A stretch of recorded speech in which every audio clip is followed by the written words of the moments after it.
ರಾಜ್ಯದಲ್ಲಿ ಮಾತಾಡಿದ್ವಿ. ತಾವು ಸರಿಯಾಗಿ ತಮ್ಮ ನಾಯಕರು ನೆಟ್ಟಾಗಿ ಮಾತಾಡೋಕ್ಕೆ ಕಲಿಬೇಕು. ದೊಡ್ಡ ದೊಡ್ಡ ವ್ಯಕ್ತಿಗಳಿಗೆ, ಗೌರವಾನ್ವಿತ ವ್ಯಕ್ತಿಗಳಿಗೆ ಸರಿಯಾಗಿ ಮಾತಾಡಲ್ಲ. ಇವತ್ತು ದ್ವೇಷ ಭಾಷಣ ಅಂಥೇಳಿ ಮಸೂದೆಯನ್ನು ತೊಗೊಂಬಂದಿದ್ದಾರೆ.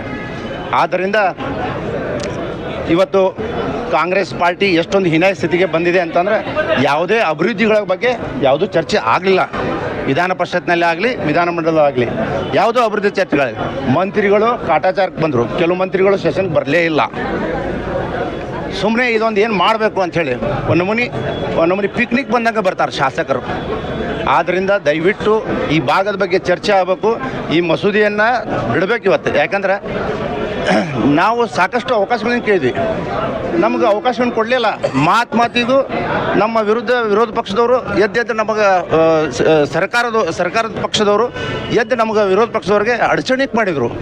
ನಾವೆಲ್ಲರೂ ವಿಧಾನ ಪರಿಷತ್ನಲ್ಲಿ ಬಾವಿಗಳಿದ್ವಿ, ಅಲ್ಲಿಯೂ ಬಾವಿಗಳಿದ್ರು ನಮ್ಗೆ ಅವಕಾಶ ಮಾಡಲಾರ್ದೆ ಇಮಿಡಿಯೇಟ್ ಅದನ್ನು ಬಿಲ್ ಪಾಸ್ ಮಾಡಿಕೊಂಡ್ರು.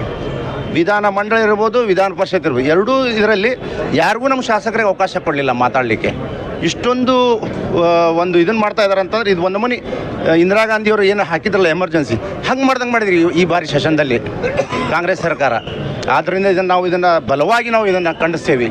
ಇವತ್ತು ನೋಡಿ, ಬರೀ ಬೆಳಿಗ್ಗೆ ಎದ್ಕೊಂಡು ಮಾಧ್ಯಮ ಬಿದ್ದವ್ರು ನಿಮ್ಗೆ ಹೇಳ್ತೀನಿ, ಎದ್ದು ಕೂಡ ಯಾವ್ದಾರು ಒಂದು ಹೆಡ್ಲೈನ್ ಇರ್ತೈತಾ, ಬಡ ಬಗ್ಗರಿಗೆ, ದೀನ್ ದಲಿತರಿಗೆ ಒಂದು ಅಭಿವೃದ್ಧಿ ಕೆಲಸ ಸಂಬಂಧ ಏನಾರು ಹೆಡ್ಲೈನ್ ಇರುತ್ತೆ ಎಲ್ಲ ಪತ್ರಿಕೆಯಲ್ಲಿ. ಎದ್ದು ಕೂಡ ಮುಳ್ಳ DK ಶಿವಕುಮಾರ್, ಸಿದ್ದರಾಮಯ್ಯ ಕುಚಿ ಕಿತ್ತಾಟ, ಡೆಲ್ಲಿ ಹೈಕಮಾಂಡ್ ಬುಲಾವ್, ಖರ್ಗೆ ಅವ್ರು ಹೇಳ್ತಾರೆ ಎಲ್ಲ ಸರಿ ಇದೆ ಅಂತಾರೆ. ಇವ್ರು ನೋಡಿದರೆ ನಾನು ಮುಖ್ಯಮಂತ್ರಿ ಆಗ್ತೇನೆ ಶಿವಕುಮಾರ್ ಅಂತಾರೆ. ದಿನ ಬೆಳಿಗ್ಗೆ ಎದ್ದು ಹೆಡ್ಲೈನ್, ಒಂದು ಒಳ್ಳೆ ಹೆಡ್ಲೈನು, ಒಂದು ಬಡ ಬಗ್ಗರಿಗೆ ಒಂದು ಒಳ್ಳೆ ಯೋಜನೆ, ಯಾವುದಾದ್ರೂ ಒಂದು ಸೈನಿಕರಿಗೆ ಒಂದು ಒಳ್ಳೆ ಇದನ್ನು ಯೋಜನೆ ಕೊಟ್ಟಿದ್ದಾರೆ. ಎಷ್ಟು ಜನರಿಗೆ ಬಡ ಜನರಿಗೆ ಇವತ್ತು ವಸತಿ ಸೌಕರ್ಯ ಇಲ್ಲ, ಅದನ್ನು ಕೊಟ್ಟಿದ್ದಾರೆ. 2 ತಿಂಗಳಾಯ್ತು ಪೇಪರ್ನಲ್ಲಿ ಹೆಡ್ಲೈನ್ ಬರೀ ಇದನ್ನೇ ನೋಡ್ತಾ ಇದ್ದೀವಿ ನಾವು. ಒಂದು ಅಭಿವೃದ್ಧಿ ಕೆಲಸ ಬಗ್ಗೆ ಏನೂ ನೋಡ್ತಾ ಇಲ್ಲ ಪತ್ರಿಕೆಯಲ್ಲಿ ಇವತ್ತು ನಾವು.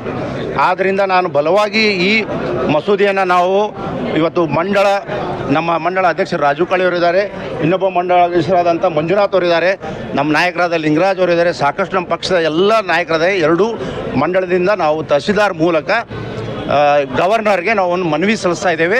ದಯವಿಟ್ಟು ಈ ಮಸೂದೆಯನ್ನು ಮಾನ್ಯ ರಾಜ್ಯಪಾಲರು ಇದನ್ನು ವಿರೋಧಿಸಿ ಇದನ್ನು ಕಸದ ಡಬ್ಬಿಗೆ ವಾಪಸ್ ತೊಗೋಬೇಕಂತ ನಾನು ವಿನಂತಿಸ್ಕೊಳ್ತೇನೆ.